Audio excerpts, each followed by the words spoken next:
وعلیکم السلام ورحمۃ اللہ وبرکاتہ۔ دیکھیے، اللہ تعالیٰ اس پوری کائنات کا، جس کا ہم تصور بھی نہیں کر سکتے کتنی بڑی ہے، کتنے بڑے نظام چل رہے ہیں، اس کا اکیلا مالک ہے، خالق ہے۔ اور اللہ کی ایک صفت اس انداز سے ہے کہ جو چاہتا ہے کرتا ہے، اور جو کرتا ہے وہ حکمت کے اوپر ہوتا ہے، دانائی کے اوپر ہوتا ہے۔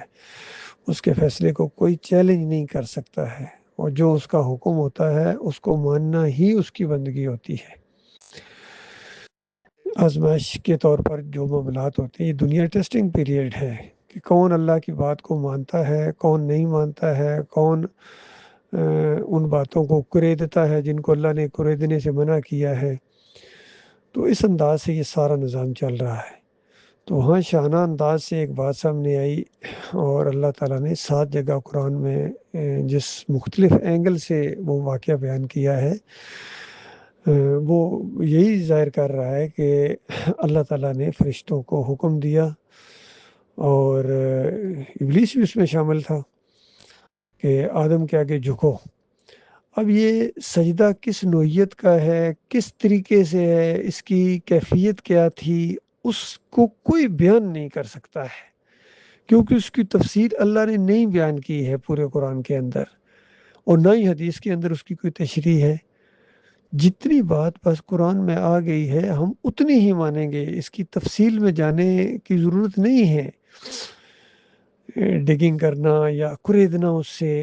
اسی لیے ڈاکٹر عثمانی رحمۃ اللہ علیہ کا اس معاملے میں بھی یہی فتویٰ ہے کہ جو اس سے آگے بڑھتا ہے، بس جتنی بات ہم کیوں اور کیسے، یہ 2 لفظ بولے ہیں ڈاکٹر صاحب نے، یعنی یہ اللہ نے کیوں ذہن میں آتا ہے کہ اللہ نے اس طرح کا حکم کیوں دیا، تو یہ جو کیوں والا معاملہ نا، یہ ہم نہیں کرتے ہیں اپنے مالک کے معاملے میں۔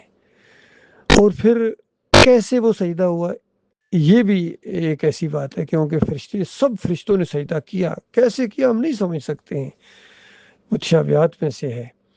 اسی لیے ڈاکٹر صاحب نے بھی یہی کہا کہ متشابہات میں سے ہے۔ یہ اسی طرح کی بات ہے جس طرح اللہ تعالیٰ عرش کے اوپر ہے، ہمارا ایمان ہے، جو اس کو نہیں مانے گا وہ ایمان سے خالی ہے۔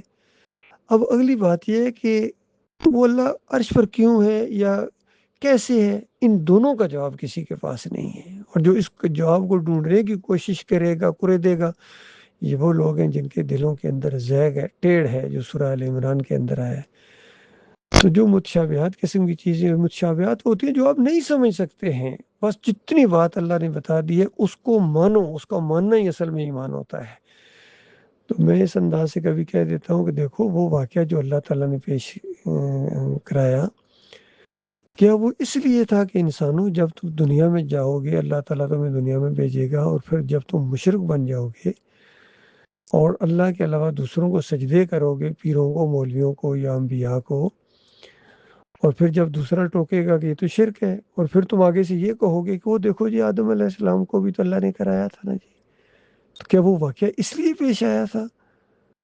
حالانکہ اس واقعے کے اوپر اگر غور بھی کیا جائے تو زیادہ زیادہ یہ بات سمجھ میں آتی ہے کہ اللہ تعالیٰ نے اس خاکی مخلوق کو فضیلت دی اور نوری کو جھکایا۔ چونکہ آج دیکھو دنیا کے اندر کیا معاملہ ہے، نبی علیہ السلام کو نور مانتے ہیں اور سمجھتے ہیں نور اعلیٰ مخلوق ہے اور خاک کم تر مخلوق ہے، اور اللہ تعالیٰ نے وہاں بتایا کہ نہیں، خاکی مخلوق ہے یہ انسان، نوری کو اللہ نے جھکایا، تو فضیلت کس کی ہوئی؟ تو آج جو نبی علیہ السلام کو نوری مانتے ہیں وہ تو توہین کرتے ہیں، اس کا مطلب ہے۔ تو اس اندازے سے ڈاکٹر صاحب نے مختلف اینگل سے یہ چیز لائی ہے، تو وہاں تو بالکل صاف عقیدہ ہے۔ باقی کوئی انسان کسی دوسرے انسان کو سجدہ کرے، یہ ممکن نہیں ہے۔ اللہ کا حکم ہوتا تو پھر تو بات مانے بغیر چارہ ہی نہیں تھا، پھر کیوں نہ مانتے، ان سے زیادہ ہم مانتے ہیں، لیکن اللہ کا حکم نہیں ہے کسی جگہ بھی کہ اللہ نے یعقوب علیہ السلام کو حکم دیا ہو یا یوسف علیہ السلام کے بھائیوں کو حکم دیا ہو کہ یوسف کے سامنے سجدہ کرو، یہ کہیں بھی نہیں ہے۔ ایک خواب ہے، اس خواب کی تعبیر ہوتی ہے، اور تعبیر بتائی ہے یعقوب علیہ السلام نے، اور جب حرف بحرف سچی ثابت ہو گئی، وہ کچھ ہو گیا جو یعقوب علیہ السلام نے بتایا تھا، اس میں سجدے کا ذکر نہیں ہے، تو جو کچھ انہوں نے بتایا تھا وہ ہوا ہے۔ اسی لیے یوسف علیہ السلام کہہ رہے ہیں ابا جان یہ میرے اس خواب کی تعبیر ہے جو میں نے دیکھا تھا، یعنی جو میں نے خواب دیکھا، جو آپ نے تعبیر بتائی، اللہ نے اس کو بالکل حق کر دکھایا۔ تو اس کے اوپر وہ پورا خاندان اللہ کے سامنے سجدہ ریز ہو گیا، شکر گزاری کے طور کے اوپر۔ یہ سادہ سی بات ہے۔ اس لیے امام بخاری نے بھی اپنی تفسیر کے اندر جب خوابوں کی تعبیر کا وہ باب لائے ہیں تو اس سجدے کا ذکر ہی نہیں کیا. جس کو یہ تعبیر کہتے ہیں اس کا تو امام بخاری نے ذکر ہی نہیں کیا. انہوں نے وہی الفاظ استعمال کیے ہیں جو یعقوب علیہ السلام نے کیے تھے یا بعد میں اسی کو یوسف علیہ السلام نے دہرایا ہے. یہ معاملہ ہے بھائی. باقی میں آپ کو وہ کتابچہ بھیجتا ہوں, آپ اس کو ضرور پڑھیے گا, جس میں یہ ساری چیزیں موجود ہیں. ڈاکٹر صاحب کے سوال و جواب بھی موجود ہیں, محمد حنیف کے ساتھ سوال و جواب وہ بھی موجود ہیں, آدم علیہ السلام کا معاملہ بھی موجود ہے, یوسف علیہ السلام کا معاملہ بھی موجود ہے. پڑھیے گا ایک دفعہ, اس کو پرنٹ نکلوا لیں تو آسانی سے پڑھ لیں گے آپ. باقی تھوڑا سا اگر آپ اپنا تعارف کرا دیں تو مجھے آپ کو سمجھنے میں ذرا آسانی ہوگی.